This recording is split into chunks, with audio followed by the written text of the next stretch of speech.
Priests and lay worshippers in Ethiopia are on a mission to replicate or even recreate centuries-old religious manuscripts and sacred artwork in efforts to preserve traditions and heritage.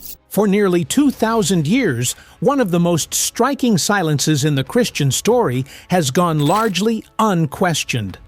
The Gospels describe Jesus' birth in remarkable detail. They linger on his final years with extraordinary intensity. Yet between the age of 12 and the beginning of his public ministry at around 30, the narrative almost completely disappears. 18 years pass without explanation. This gap has never been accidental. It reflects deliberate editorial choices made as Christianity took institutional form in the Roman world. What has unsettled scholars in recent decades is not the existence of apocryphal stories, those have always existed, but the growing evidence that entire textual traditions survived outside the control of Rome, preserved intact in places the Western Church never dominated. One of those places is Ethiopia. High in the Ethiopian highlands, Christianity developed along a path that diverged early from European tradition. It was never fully absorbed into Roman authority. It was never reshaped by medieval councils, and crucially, it preserved texts that the West rejected, ignored, or never encountered at all. That preservation has now forced historians to reconsider one of Christianity's most persistent assumptions: that nothing meaningful happened during the missing years of Jesus' life.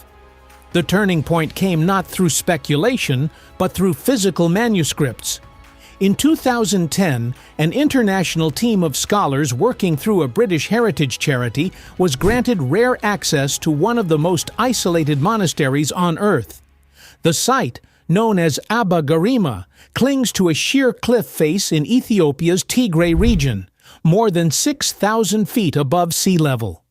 Reaching it requires a dangerous climb. For centuries, that isolation functioned as protection. Inside the monastery were two massive illuminated manuscripts known today as the Garima Gospels. According to local tradition, these texts were written by Abba Garima himself, a Byzantine noble who arrived in Ethiopia in the late 5th century. The monks claimed the Gospels were not copied, but authored and illustrated in a single miraculous day. Western scholars long dismissed the story as symbolic, assuming the manuscripts dated to the medieval period, like most illuminated texts in Europe. Science overturned that assumption. Tiny samples taken from the parchment and bindings were subjected to radiocarbon dating. The results were unambiguous. The Garima Gospels date to between the 4th and 7th centuries AD, making them among the oldest illustrated Christian manuscripts in existence, centuries older than the Book of Kells. This confirmed that Ethiopia possessed an independent ancient Christian tradition rooted deep in late antiquity, not imported from medieval Europe. That discovery carried implications far beyond art history.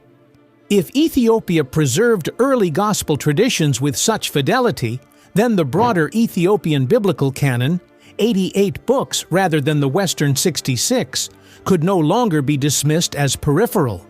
It represented a parallel stream of Christianity that developed alongside Rome, not beneath it. Within that tradition are texts that address what the canonical Gospels do not. Among them are writings attributed to early Christian communities that describe Jesus not only as a teacher and healer, but as a figure whose divine power was present from childhood. These accounts do not portray a sudden transformation at baptism. They depict continuity, power developing alongside human growth. This directly challenges the theological framing that became dominant in the West. Roman Christianity favored clarity and control. It emphasized a clear beginning to Jesus' ministry, marked by baptism and divine proclamation. Before that moment, Jesus was framed as largely ordinary. This model supported institutional authority by concentrating power at a defined point in time. The Ethiopian tradition never adopted that framework.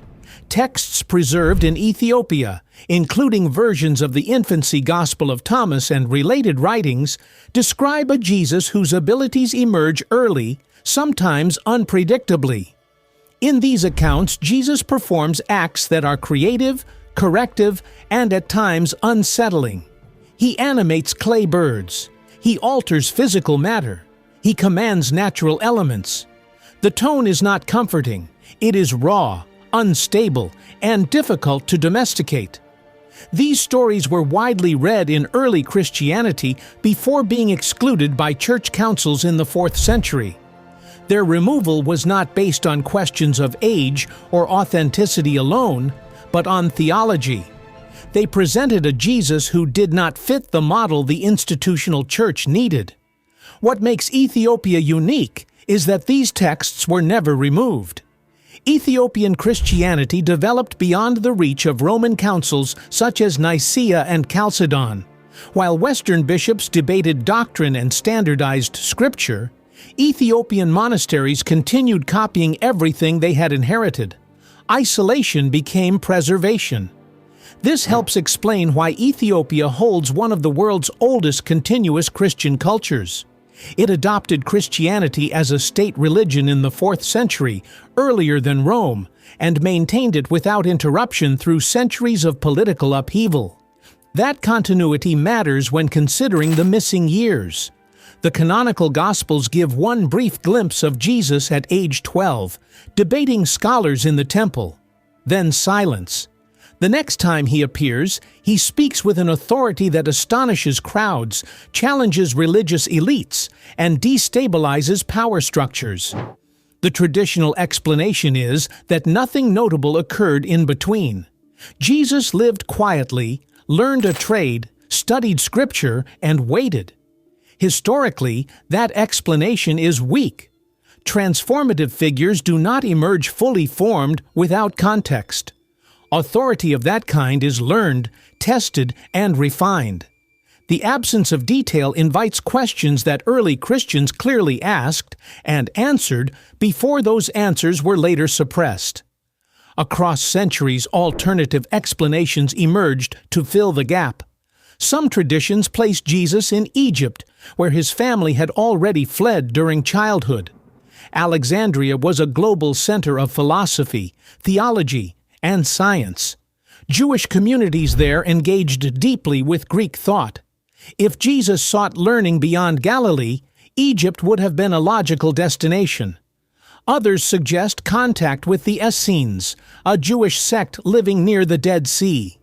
Their teachings on purity, communal living, and apocalyptic expectation align closely with themes found in Jesus' later preaching.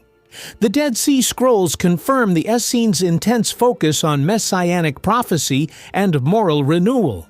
More speculative traditions place Jesus farther afield, along trade routes to India, Tibet, or even Britain. These accounts are difficult to verify and remain controversial. What matters is not their certainty, but what they reveal, an enduring sense that the missing years contained formation, not emptiness.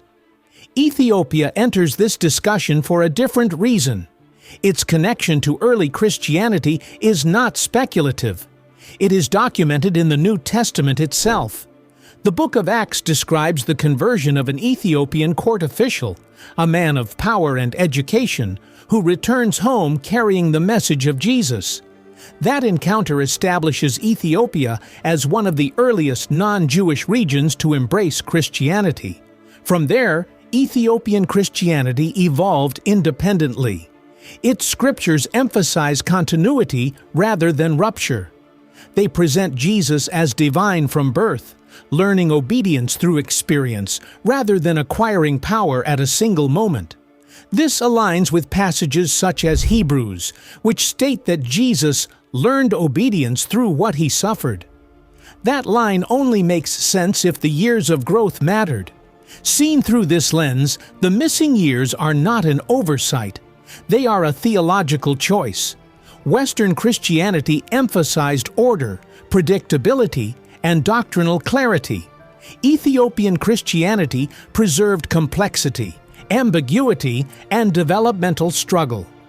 The question, then, is not whether the Church hid a year of Jesus' life in a conspiratorial sense. It is whether entire ways of understanding Jesus were filtered out as Christianity became institutionalized. The Garima Gospels prove that early Christian diversity was broader than later tradition allowed. They prove that Ethiopia was not a peripheral receiver of doctrine, but an early guardian of it. And they force modern readers to confront the possibility that the silence in the canonical Gospels reflects selection, not ignorance. What happened during the missing years may never be fully reconstructed.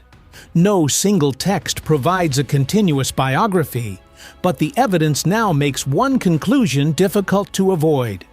The silence was not universal. It existed primarily in the tradition that came to dominate.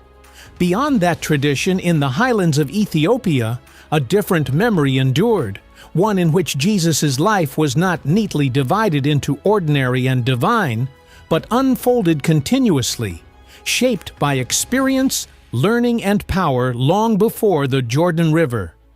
That realization does not undermine the Christian story. It complicates it.